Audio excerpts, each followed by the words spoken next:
tin kappa ko ma sikitani kama may di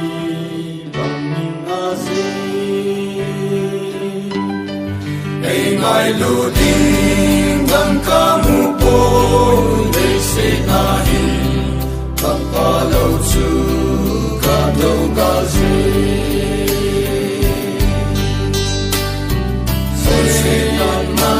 Sita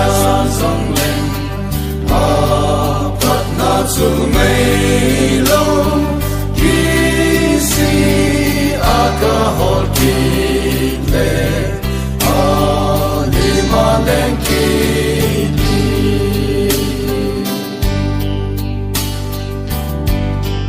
kapainaning dingset na sunle silum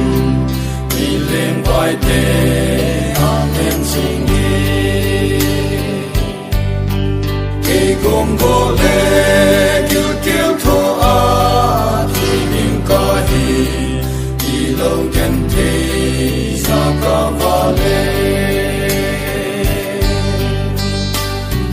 So sinan manu sita song len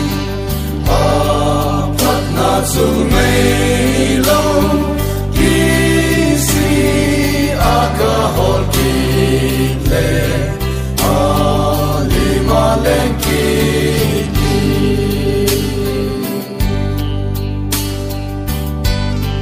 O ako magat silay su itinopta ay sanop na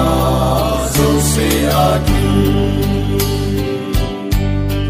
Kung kakele kapahimpi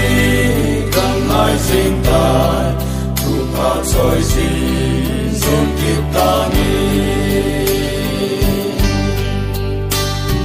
Sesinan Manu Sita Song Leng